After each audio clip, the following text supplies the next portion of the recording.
to the Tribal Flames Domain Zoo Primer. This is the second one, so it's 2.0. What is Domain Zoo? Now, maybe you haven't played Zoo ever, you're new to Modern, or you're playing Zoo, but you want to like change things up a little bit and you want to go more into Domain Zoo, and you don't exactly know what it is. Well, Domain Zoo is basically Zoo that plays 5 colors to gain more of an advantage. Again, like I said, it plays exactly like a normal Zoo, where it values its creatures and it wants to take that slay approach of a good mana curve, but at the same time it wants to have a little bit more win-at-all-costs approach, and it's willing to play the 5 colors to get there. This does a couple things. One, it makes your sideboard kind of cool, gives you access to some better creatures than what you normally have in Naya. And it also gives you a super mega charged burn. We'll talk about that in a little bit. So what is Tribal Flames Domain Zoo in black and white terms? Well, my definition is that it needs to have a Zoo core. That is the things like Tarmogoyf, Wild Noctowl, Curd Ape, Lightning Bolt, Path to Exile. But it has to have a strong focus on land types. That is, if there was a theme of the deck, it would be that land types matter. Now, that land type being represented at least once can refer to many things. It can refer to basics, and it can refer to shock lands. You've got mostly a fetch into shock mana base, if not only a fetch into shock mana base. But the important thing there is that you have a certain amount of swamps, a certain amount of islands, a certain amount of plains, mountains, and forests. And it must include Tribal Flames. That is what the deck is named after all. Doesn't necessarily need to have Might of Alara, which also is Domain, but it needs to have Tribal Flames. If normal Zoo, I like metaphors. If this is what it feels like to do normal Slay Zoo, where you're just telling your creatures to go out there and you're cutting down as much enemy as possible, then it should feel like this, where you're still doing that, but on the background, you're also backing them with burn, and you're blowing the enemy away.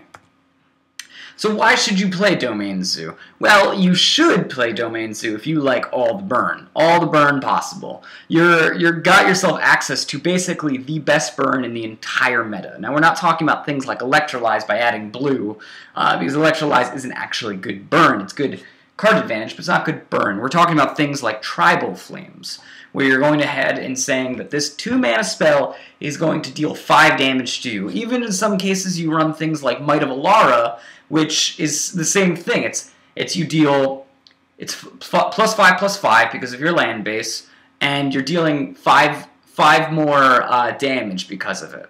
So it's playing with the best burn possible. You're dealing with must deal with threats. You're not just dealing with things like Luxodon Smiter, which while in Naya colors is very good. You're dealing with things like Geist of St. Taft, which you can't. It's harder to deal with because it's got hexproof. Not to mention it swings for 6 rather than swinging for 4 like Luxodon Smiter might. And you also have high impact spells. Basically, everything you're doing is going to be the best of the color spectrum. You're dealing with things like, depending on how you want to go with it, a turn 1 Thoughtseize is one of the best things you can do in black, and it's going to be taking away the opponent's best stuff. If you're going to go in with the best 1-drop for green, you're going to be dealing with things like Wild Noctowl, which is a 3/3 for 1 mana. Maybe you're doing white, and now you've got Path to Exile, great spell for its 1 mana cost. Likewise, if we're going to keep going down the same route, you could be doing red, and you've got access to Bolt. And then if you do blue, you have access to things like Delver if you wanted to go down that route. Again, there's so many things. By the virtue of playing 5 colors, you have the chance to basically take everything that's good and have all the greed and just use it all. But you should not play Domain Zoo if you don't like unstable mana bases. There are very many cases where you have what could be a normally okay hand, but because of your 1 or 2 weird lands, if you don't have the correct fetch in your opening hand, you have to take the mulligan. This deck mulligans way more than your normal deck does. So the mana bases are a little tricky. Also, likewise, if someone Ghost Quarters you, in a normal Naya Zoo, you might be able to deal with it and say, that's fine, I'll just get my access to red. But in Domain Zoo, you might not be able to have that. If they get rid of your only black source, well, you can't get another black source. You literally have only a certain amount of spaces in your deck. And also, if you don't like being masochistic, you know, the deck really does like to hurt itself. While normal Naya Zoo, I will admit, will go down to 14 a lot of the times by turn 2, and it's because of its mana base alone. This deck is more likely to go down to 12, if not 11 or 10, just because of its own mana bases. So you leave yourself open to sometimes tempo decks being able to take advantage of that, and just instead of being a tempo deck, they just try to be aggressive because you're already dealing damage to yourself. Not to mention a giant opening against other aggro decks. This is not such a great deck to play against normal Zoo, Naya, just the Naya colored Zoo, and it's not such a great deck to play against things like Affinity. Although you have sideboards for that kind of thing. How can you build it? Well, the core of notice that I put the burn here first. The core of this Tribal Flames Zoo is exactly that. Lightning Bolt, Lightning Helix, Tribal Flames, Path to Exiles. The numbers can vary. A lot of times people go down to about 2 Lightning Helix. I'm not a huge fan of that because of your mana base, and I think you need to gain as much life as possible. But this allows you to have a 1 mana card that will deal 3 damage to your opponent. 2 mana card that will deal a 6 life point difference between your opponent and you. Tribal Flames will do a 5 damage difference by dealing 5 damage to them. Path to Exile is not necessarily burn, but it does get rid of things out of the way of your creatures for them to strike. And speaking of the creatures, here's your creatures. You have things like Wild Noctowl, Loomlion, Curdape, Tarmogoyf, Geist of St. Taft. Now, at first glance, this isn't actually that much difference than your Naya Zoo creature core, and it's definitely meant to do that on purpose. You want your Naya Zoo core because you're still going to be cored in Naya. You're still going to be getting the access to the Naya colors.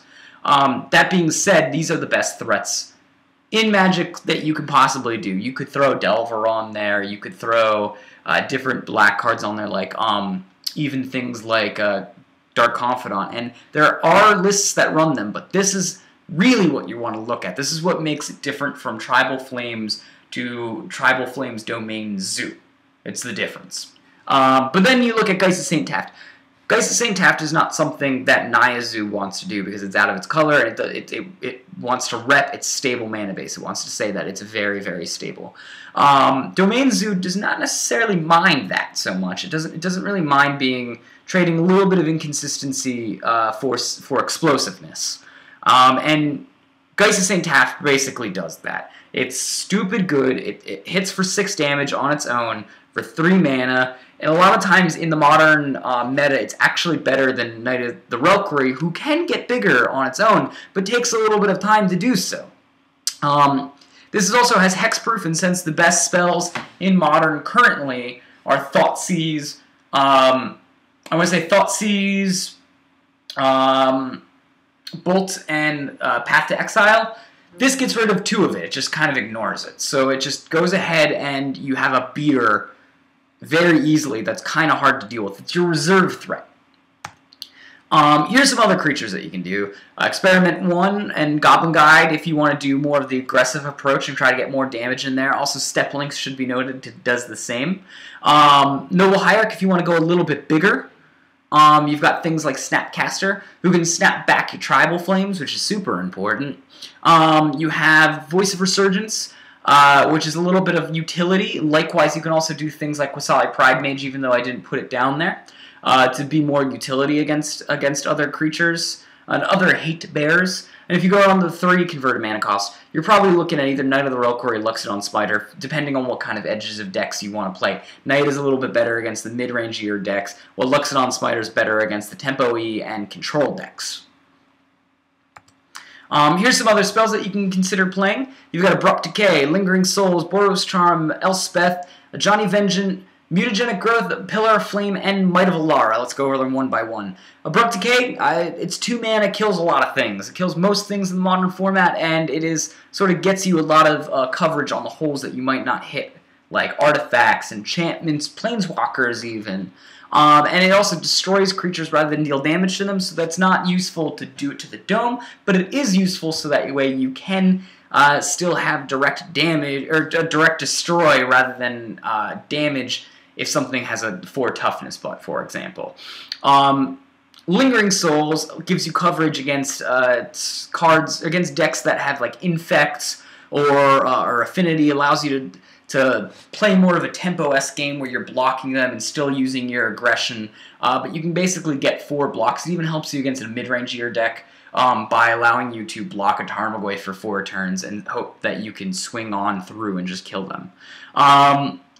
Boros Charm is another good one to consider if you're going to go more on the burn-heavy side of things. I've seen decks run things like 4 Wild Noctowl, 4 Tarmogoyf, 4 Credit, 4 Goblin Guide, and then just do, or not even have a Goblin Guide, just do Snapcaster Mage, and then have things like Tribal Flames Bolt, Lightning Helix, Path to Exile, Boros Charm, and just call it a day because they're got so much burn. They're basically a burn deck with some creatures. Elspeth and Ajani both come in as Planeswalkers. They're hard to remove. They're gave you a lot of value. There's something that Zoo usually lacks, which is CA. It's repeatable card advantage. Mutagenic Growth is a Bolt save, basically, and also Anger of the Gods in a meta where Anger of the Gods is really good because of Pod. Mutagenic Growth becomes a lot better.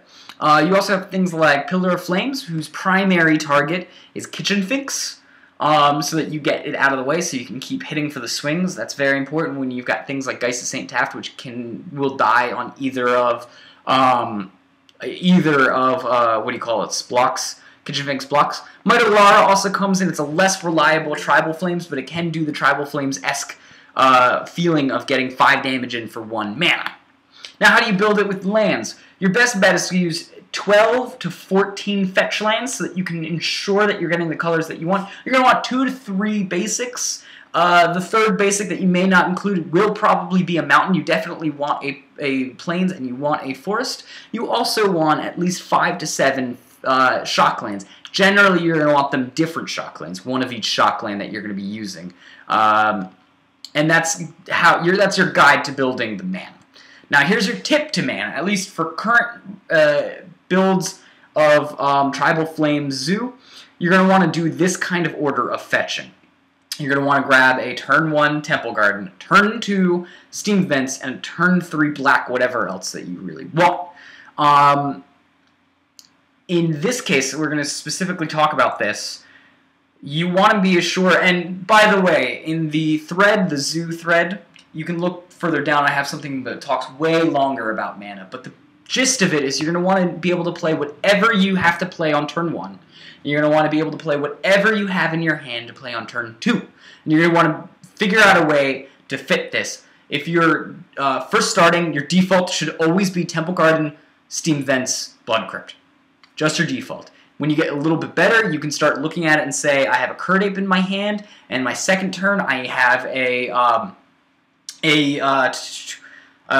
Tarmogoyf, and on my third turn I have a Geist of St. Taft. How should I set that up? And your correct answer is you should be cracking for a Stomping Grounds first. Then second turn, you're going to want to get anything that has red in it, doesn't have to have blue. And then turn 3, you're going to want to get anything that has blue in it. If that, in this case, maybe being a Watery Grave, so that way you can have also access to black.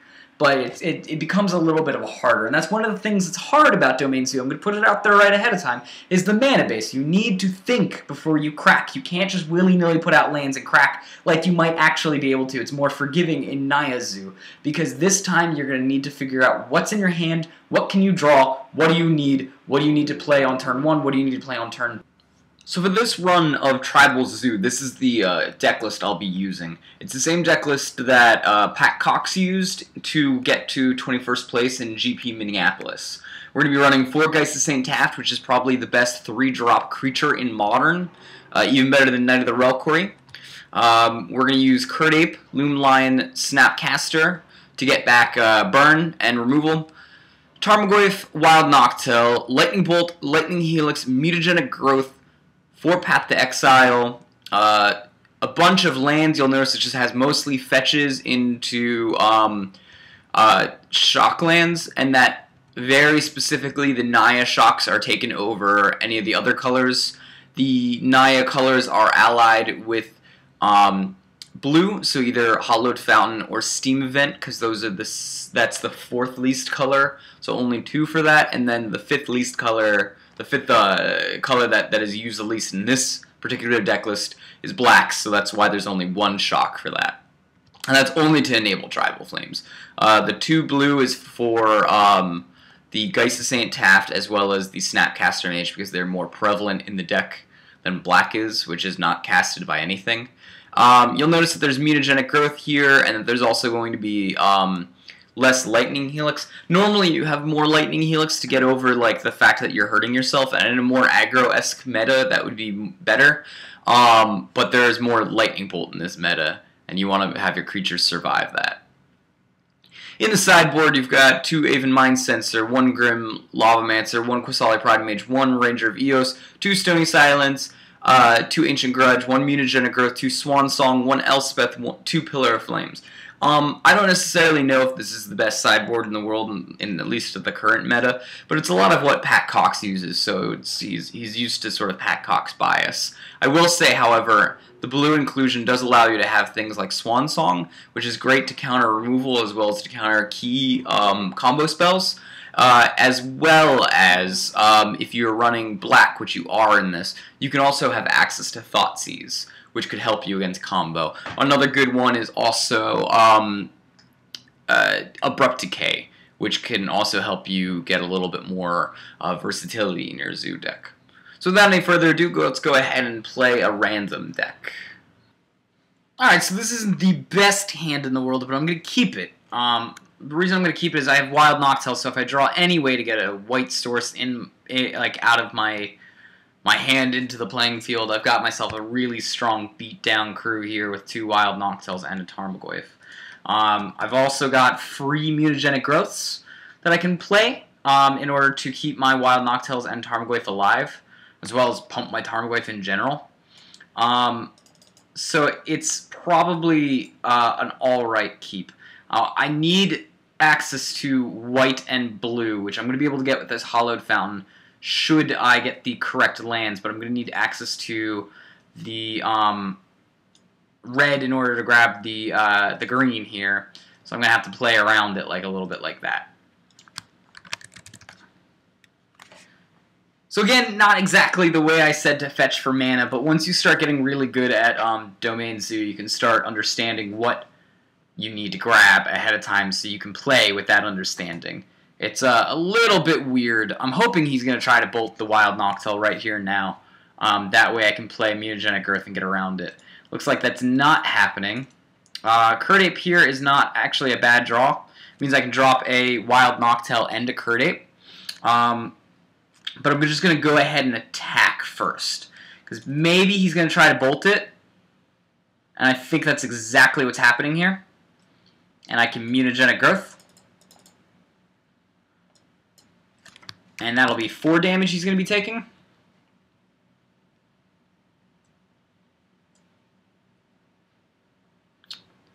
And it means he discarded a card, so it's a pretty good call on my end. I think it's still, because although I've got 1, 2 things in the graveyard, it's not enough that Tarmogoyf is huge. So I think I'm going to play the Wild Noctowl here, and the Curdape.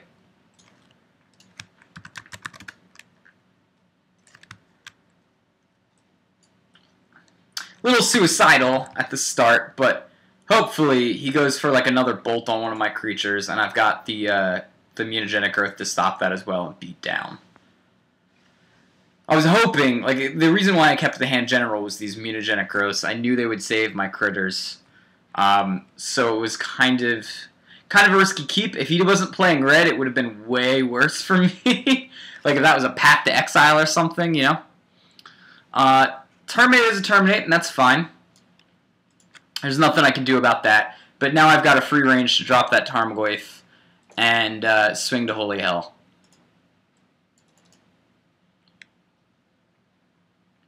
We're going to drop him to 12, though, which means he actually is lower life than us, so it's paying off now. And we're going to end the turn. Actually, it's bigger than that. It's It's a 3/4. Let's not underestimate that Tarmogoyf. Tarmogoyf in this deck actually generally goes up to 4/5. So it's actually a pretty cool play to have Tarmogoyf in here. Inquisition of Kozilek is a spell, and it's going to strip my Tarmogoyf. There's really nothing I can do about it. So I'm just going to go ahead and toss my my Mutagenic Growths out here. I could play Mutagenic Growth in response. If he really wanted to get rid of my creature, he can take my Mutagenic Growth and then bolt afterwards. But that's a lot of effort just to get rid of like a Curd Ape or a Wild Noctowl.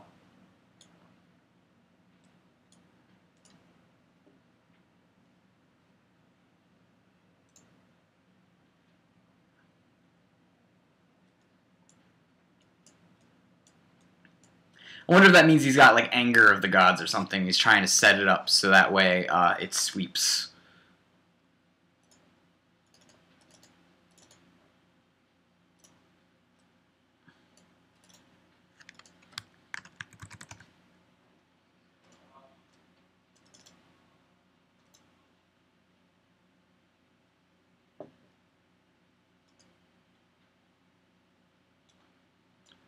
There's no reason for me to hold back the Tarmogoyf now.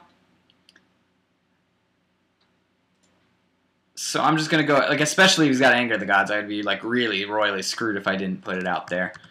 So we're just going to go ahead and pop the Tarmogoyf back out there. Tarmogoyf is a 4/5 now, because of that Inquisition. There's no way that he can Anger the Gods and get rid of my thing. Huh. That is a play. Well, that makes growth way better. I still have burn to finish him off, though, so it's actually not the worst thing in the world, because I'm going to get him in for 2. That's going to drop him down to 5. Usually you don't see that main deck unless it's like an 8-rack deck, but it must be like a Dead Guy Ale. Usually you see Dead Guy Ales have white in them, though.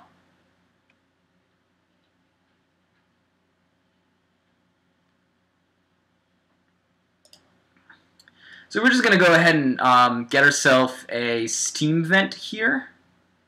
Or maybe we'll actually get a Hollowed Fountain. So that round out our the amount of mana we have.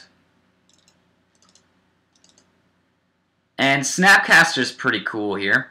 Because that allows me to, well, if I ever get like an actual burn spell in my hand, I can snap back the Mutagenic Growth and swing if he goes up to 2 cards in hand, which he's not going to.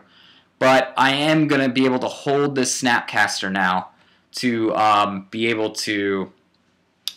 If I get a Bolt, it's death. If I get a Lightning Helix, it's death. If I get a Tribal Flames, it's death. So we're just going to hold the Snapcaster in hand. We're not, like, by any means dead. So we're just going to go for it here. There's no reason to hide it. Actually, yeah, to play it this way. And I think that's good game. And that is, in fact, good game. So we know he's got Ancient Grudge, or we know he's got the Bridge, which means Ancient Grudge is pretty good here. And so is Qasali Pridemage. Grim Lavamancer is actually pretty good here, too. From what else he's got a lot of removal. So Mutagenic Growth gets a little bit better, depending on what he's playing. The Path to Exiles are less good, since they can't be used as burn. So I'm going to toss him out until I know he's got something that I'm going to need to kick. I'm also going to cut one of my 1-drops so that way I can fit my Grim Lavamancer in there. Grim Lavamancer just being repeatable burn is pretty good for me. We got Grim Lavamancer and a Mutagenic Growth. Mutagenic Growth will not save it from a Lightning Bolt, but I'll keep it.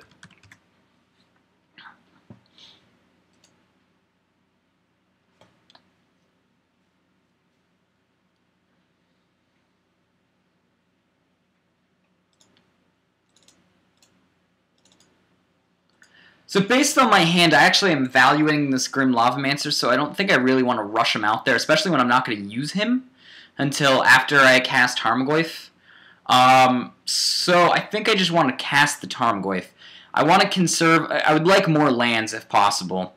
So, well, let's see. No, I think we're just going to go ahead and go with the normal play that I normally do here. So we're just going to put out the Misty Rainforest. We can crack this for a Temple Garden. Should I need it? Should I need it to be something else like a steam vent? I can. So it's going to be a Temple Garden, though.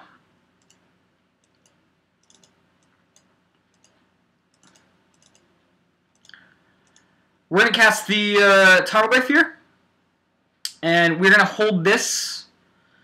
It can become a steam vent at some point in time, but I'd rather have a chance to draw another fetch and have this become a, what do you call it? Have that become a Blood Crypt. And I'm in no need to get blue right now. It's not like I have Geist of St. Taft going on.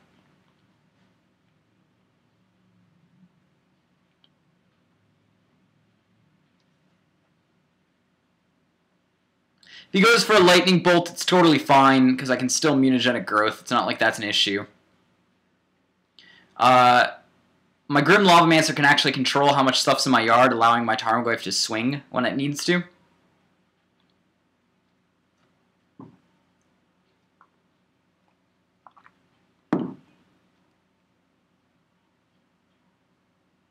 Sure. Blood Moon does do something against me. Not gonna lie. However, it's actually not the worst thing in the world, because that means I can still play Grim Lavamancer. I can still Mutagenic Growth to save it. I can still swing. So we're just gonna go ahead and start Lightning Bolting him.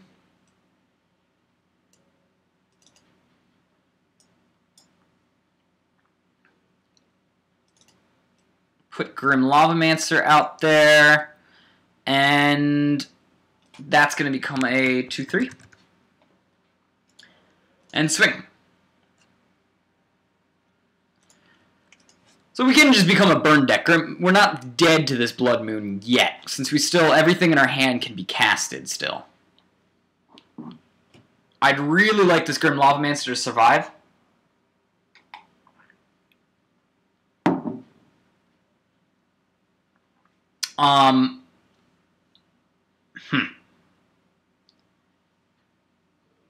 Interestingly enough, I can sack my Grim Lavamancer if I want, and that will grow my Tarmogoyf. I can bolt that and still hit for 3 damage. That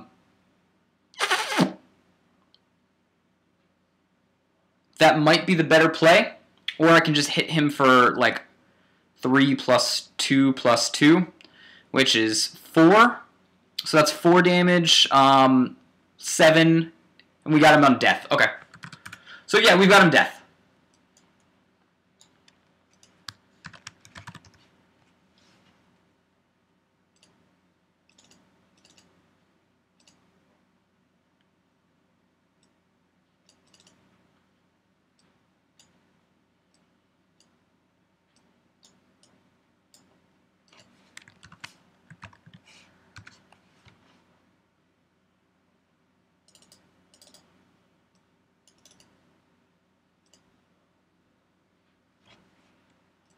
And yes, my friends, sometimes something incredibly gross happens, like so, where you have Snapcaster, Tribal Flames, and Geist of St. Taft, and the opponent is just dead before he knew it. So, with that being said, you can see what the appeal of Tribal Flames Domain Zoo is. And there you have it, guys. Tribal Flames Domain Zoo. This is one of the best zoos that you can possibly make. Pat Cox loves it.